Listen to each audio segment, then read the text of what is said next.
아무래도 1차 때는 제가 어려웠다고 생각하는 거는 당연히 아마 대부분이 그러실 거예요. 아마 회계랑 세법이 어렵다.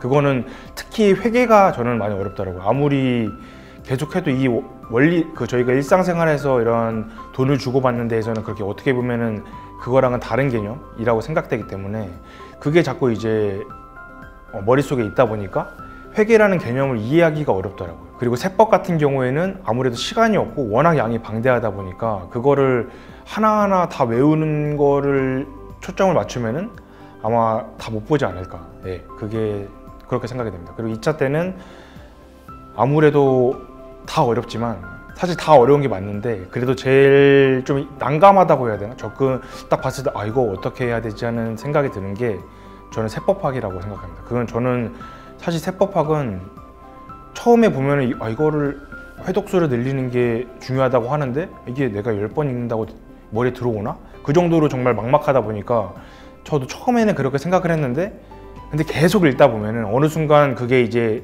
조금씩 내 머릿속에 들어오더라고요. 그래서 아무래도 계속 그냥 저도 똑같은 얘기를 하는 것 같은데 그냥 계속 회독수를 늘리는 게 중요하다고 생각합니다. 사실 1차 때는 회계 같은 경우에는 제가 중급회계 3권만 해서 이제 막판에 가면 이제 시험 막바지에 가면은 강사님께서 이제 이거 나올 것 같다. 몇 문제 단원별로 찍어주시거든요. 저는 그거를 이제 시험 전에 한 달 전부터 해서는 시간을 재놓고 한 3-4문제씩 해가지고 계속 풀었습니다. 그냥 거의 3권만 봤다고 할 때는 10번 이상은 본 것 같고요. 그리고 세법은 제가 이제 부가가치세나 소득세법이랑 아까 말씀드렸던 대로 1차에서는 국세기본법, 징수법 그것도 이제 거의 그것만 보고 사실 법인세는 안 보고 그것만 봐서 거의 10번 이상은 봤다고 할 수 있습니다. 그리고 2차 때는 이게 좀 중요한 것 같아요. 2차 때는 특히 세무회계 같은 경우에 사실 제가 1차 때 법인세를 아예 포기했기 때문에 2차 때 너무 어려움이 많았거든요. 그래서 저는 이제 동차 때 제 목표는 회계 학원에 대해서 이론을 공부하고 그리고 법인세를 공부해서 세무회계랑 중급회계 점수를 이것만 따보자. 그래서 이제 이것만 꽈락을 넘기자 해가지고 사실 세무회계 같은 경우는 특히 법인세는 거의 20번 이상 봤습니다. 정말로 그 동차 때부터 해가지고 치면은 20번 정도는 보지 않았나. 그걸 거의 저는 다 풀었습니다. 그냥 계속 그 책에 있는 문제만 계속 풀고 그렇게 했습니다.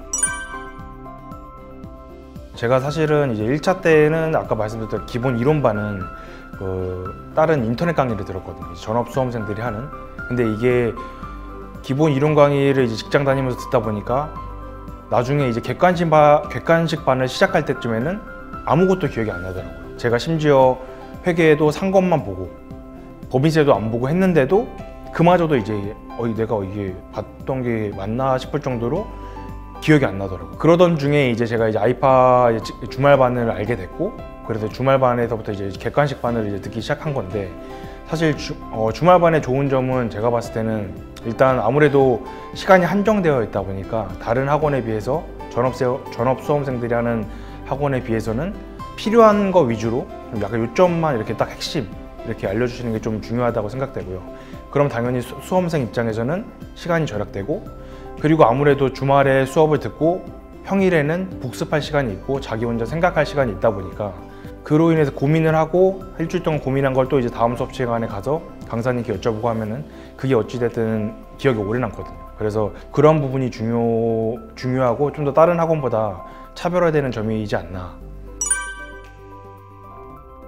기억나는 에피소드는 제가 첫 이제 유예반을 시작하면서 이제 법인세 이제 모의고사를 봤는데 모의고사가 점수가 너무 안 나오니까 이제 법인세 모의고사를 볼 때마다 식은땀이 너무 나는 거예요. 그래서 그때 겨울이었는데 너무 떨리다 보니까 이게 너무 식은땀이 많이 나다 보니까 그 옷이 다 젖을 정도로 시험 끝나고 났는데 그 정도로 제가 긴장을 많이 해가지고 이제 그거를 이제 강사님께 말씀드렸더니 그거 이제 모의고사인데 그냥 편하게 봐라. 그거 진짜 시험 때 가면 안 된다. 이래가지고 저도 이제 마음을 다잡고 이제 다시 한번 마인드 컨트롤하는 계기가 되었습니다. 네.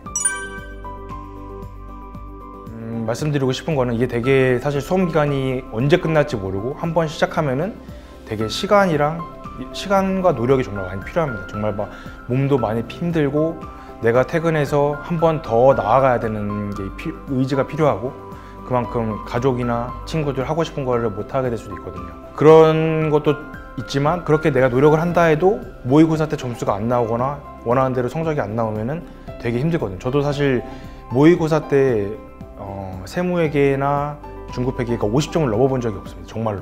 그래서 항상 이게 내 길이 맞나, 나 이거 어떡하지? 이러면서 항상 시험 전날까지도 저는 이제 걱정을 많이 했거든요.